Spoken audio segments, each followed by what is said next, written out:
আমি আজি ভাৰতৰ গণতান্ত্ৰিক যুৱ ফেডাৰেশ্যন চিৰাং জিলা কমিটিৰ পক্ষৰ পৰা এখন মেমৰেণ্ডম বিজনী SDO চিভিলৰ যোগেৰে আমি মুখ্যমন্ত্ৰীলৈ প্ৰেৰণ কৰিছোঁ। যোৱা 12 ফেব্ৰুৱাৰী তাৰিখে আমাৰ বিজনী বৰপথাৰৰ এজন শ্ৰমিক যুৱক জুবিন নাথ তেখেতে বেংগালুৰুত এটা টাইলছ কোম্পানীত মৃত্যুবৰণ কৰে আৰু যোৱা 13 ফেব্ৰুৱাৰী তেওঁৰ মৃতদেহ বিজনীলৈকে আহি পায় আৰু 14 ফেব্ৰুৱাৰী আমি তেওঁৰ পৰিয়ালবৰ্গক সাক্ষাৎ কৰি তেওঁলোকৰ লগত পৰিয়ালৰ লগত বহুখিনি কথাই মত বিনিময় কৰিলোঁ আৰু সেই মত বিনিময়ৰ মাধ্যমেৰে গম পালোঁ যে তেওঁ এৰি যোৱাৰ ভিতৰত মাক দেউতাক এজন সৰু ভাইটি আৰু তেওঁৰ ৱাইফ আৰু এটা 1.5 বছৰৰ বয়সৰ এজন কন্যা শিশু আছে। আমি সেই মৰ্মে মুখ্যমন্ত্ৰীক আবেদন জনাব বিচাৰিছোঁ যে এই পৰিয়ালটো যিহেতু তেওঁৰ দেউতাকৰ বয়স প্ৰায় 63 বছৰ বয়স, ৱাইফৰ বয়স বৰ্তমান 21 বছৰ বয়স আৰু এটা 1.5 বছৰীয়া কণমানি শিশু যিহেতু আছে, গতিকে এই পৰিয়ালটো আৰ্থিক উপাৰ্জনৰ যি ৰাস্তা একেবাৰে বন্ধ হৈ গ'ল।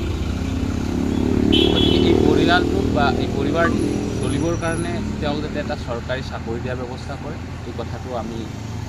মুখ্যমন্ত্ৰীলৈ প্ৰেৰণ কৰিছোঁ। আৰু আজি চিভিল SDOৰ লগত যেতিয়া আমি কথা পাতিছোঁ, তেখেতেও আমাৰ লগত এই কথাত আলোচনা কৰিলে যে কেনেধৰণে এখন CM ৰিলিফ ফাণ্ডৰ ব্যৱস্থা কৰিব পাৰি বা এটা তেওঁৰ যোগ্যতা অনুসৰি তেওঁক যদি চৰকাৰী চাকৰি দিয়াৰ এটা যদি ব্যৱস্থা কৰিব পাৰে, তেওঁ DCৰ লগত এই কথালৈ আলোচনাত বহিব, মিলিত হ'ব আৰু মুখ্যমন্ত্ৰীকো তেওঁ নিজেও এখন পাৰ্চনেলি এখন লেটাৰ পঠাব যাতে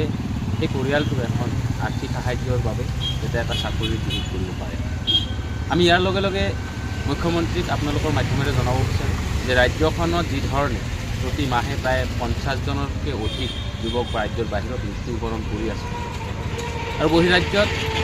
আমাৰ ৰাজ্যখনত কৰ্মসংস্থান নথকাৰ কাৰণে ঢাপলি মেলিবলগীয়া হৈছে। যিসকল যুৱক যুৱতী বহিৰাজ্যত চাকৰিৰ সন্ধানত গৈ আছে, তেওঁলোকৰ বাবে এটা পৰ্টেল খুলিব লাগে আৰু পৰ্টেল যোগে সমস্ত তথ্য সামৰি ল'ব লাগে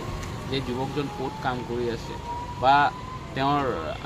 আৰ্থিক উপাৰ্জন কিমান ধৰণে কি পাই আছে, গোটেইখিনি সা সুবিধা আৰু সামাজিক নিৰাপত্তা। আজি বহিৰাজ্যত যেতিয়া মৃত্যুবৰণ কৰিছে, বিভিন্ন কাৰণত মৃত্যুবৰণ হৈছে, আজি এইটো এক্সিডেণ্টেল ডেথ হৈছে, কিন্তু বহিৰাজ্যত এনেকুৱাও হৈছে যে বেলেগৰ হাতত মৃত্যুবৰণ কৰিবলগীয়া হৈছে, সংঘাতত মৃত্যুবৰণ কৰিবলগীয়া হৈছে। এই কথাবোৰ এই পৰ্টেল এখনৰ যোগেদি যদি পঞ্জীয়নভুক্ত কৰা নাযায় যুৱকসকলক, তেতিয়াহ'লে বহিৰাজ্যত আমাৰ কিমান যুৱক কৰ্মৰত আমি আপোনালোকৰ মাধ্যমেৰে মুখ্যমন্ত্ৰীক আবেদন জনাম যে বহিৰাজ্যত যোৱা যুৱক যুৱতীসকলৰ বাবে এটা পৰ্টেল